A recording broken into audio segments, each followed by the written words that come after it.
ओम श्री गणेशाय नमः। जय श्रीमन्नारायण। हरे कृष्णा।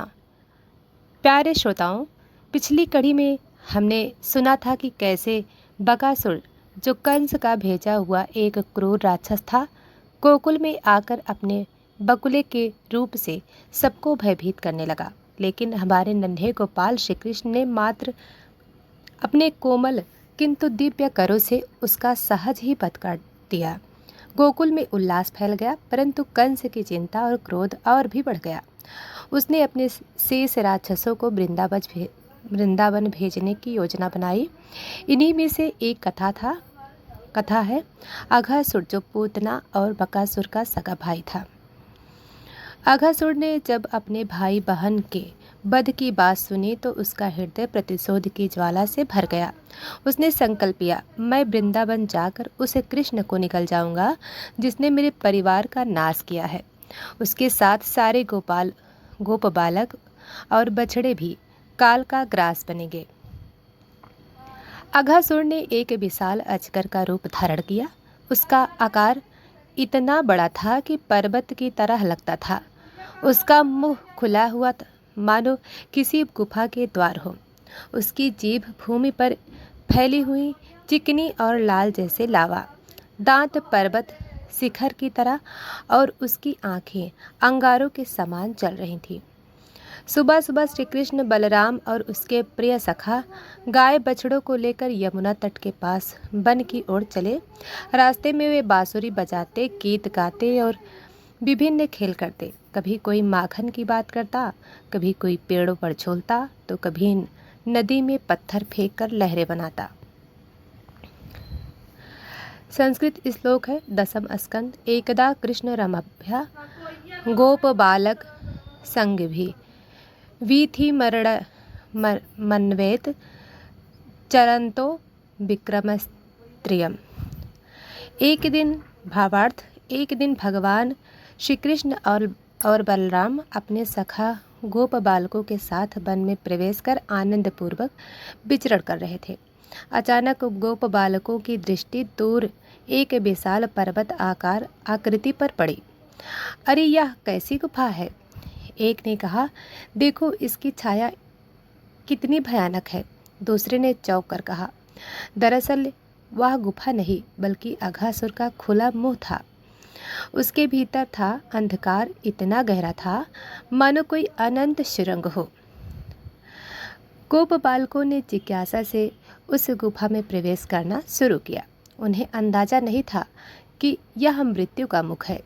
श्री कृष्ण ने देखा और मन ही मन निश्चय किया, इस असुर का आज अंत करना ही होगा।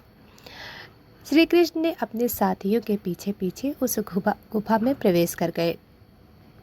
अघासुर ने सोचा, अब सही समय है, मैं अपना मुख बंद कर लूं और इन सबको निकल जाऊं। जैसे ही उसने मुंह बंद करने का प्रयास किया, श्री कृष्ण ने अपने दिव्य रूप को विशाल कर दिया, जिससे उसकी सांस रुकने लगी। अंततः अघासुर का प्राण वायु फटकर बाहर निकला और वह वहीं मृत होकर गिर पड़ा। देवताओं ने पुष्प वर्षा की और आकाश में जय जयकार होने लगे। प्रिय भक्तों, नंबर 8, देवताओं का स्तवन। नमो देव देवेश लोकनाथ जगतपते, गोविंद गोकुल त्राता विश्वरूप महेश्वरा। हे देव के देव लोकनाथ गोविंद, आप गोकुल के रक्षक और संपूर्ण विश्व के अधिपति हैं। बुराई और अहंकार का अंत निश्चित है, चाहे वह कितना भी विशाल और भयानक क्यों न हो। मासूमियत और धर्म की रक्षा ईश्वर स्वयं करते हैं। श्री कृष्ण का नाम लेने से भी हाँ लगाया आज।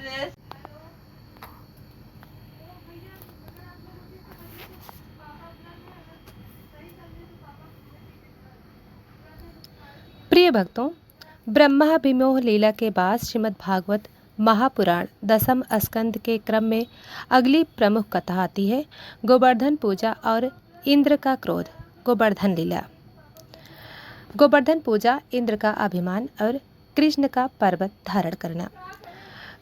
गोकुल में हर वर्ष इंद्रदेव की पूजा होती थी, क्योंकि गोप गोपिकाओं को विश्वास था कि इंद्र वर्षा करके उनके खेतों और गौधन को पोषित करते हैं। नंद बाबा ने इस बार भी इंद्र यज्ञ की तैयारी शुरू की। मक्खन, दूध, दही, मिठाई और अनाज से भरे बड़े बड़े थाल सजाए जा रहे थे। बालक कृष्ण ने आज आश्चर्य से पूछा, बाबा यह सब किसके लिए है? नंद बाबा बोले, इंद्रदेव के लिए। वे वर्षा करते हैं जिससे हमारा जीवन चलता है। कृष्ण मुस्कुराए और बोले, बाबा वर्षा इंद्र नहीं बल्कि प्रकृति के नियमों से होती है। हमारा वास्तविक पालन पोषण गोवर्धन पर्वत करता है। वह हरी भरी घास देता है, पेड़ पौधे, जल और औषधियाँ देता है। इसलिए हमें गोवर्धन की पूजा करनी चाहिए, ना कि अहंकारी इंद्र की। उनके तर्क से सभी गोप गोपिकाएं सहमत हो गए और इंद्र यज्ञ की जगह गोवर्धन पूजा की तैयारी होने लगी।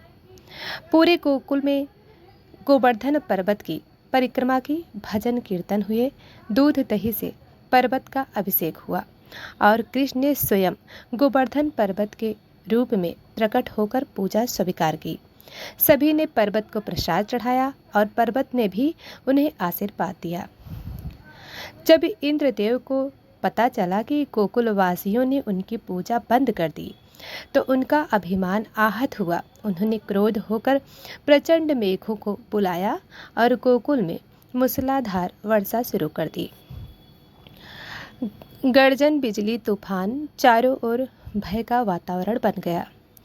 गोकुलवासी घबराकर कृष्ण के पास पहुँचे। लाला हमें बचाओ। कृष्ण ने तुरंत अपनी छोटी सी उंगली पर गोवर्धन पर्वत उठा लिया और सभी गायें, गोप गोपिकाएं उसके नीचे आकर सुरक्षित हो गए। 7 दिन तक निरंतर वर्षा होती रही, लेकिन किसी को कोई कष्ट नहीं हुआ। 7वें दिन इंद्र का अभिमान टूट गया। वे श्री कृष्ण के चरणों में आकर बोले, हे देव, मैं आपको नहीं पहचान सका, क्षमा करें। कृष्ण ने उन्हें आशीर्वाद दिया और समझाया कि देवता का धर्म सेवा है, अहंकार नहीं। ईश्वर के सेवक को कभी भी अभिमान नहीं करना चाहिए। संकट में सच्चे शरणागत का ही रक्षण होता है। गोवर्धन पूजा की प्रकृति के प्रति कृतज्ञता का प्रतीक है। प्रिय भक्तों, आज की यह कथा समाप्त हुई। अमा आगे की कथा गोवर्धन लीला अगली वीडियो में श्रवण करेंगे। तब तक के लिए जय श्री कृष्णा। प्रिय भक्तों, वीडियो को लाइक, सब्सक्राइब करें और कमेंट में जय श्री कृष्णा जरूर लिखें। धन्यवाद।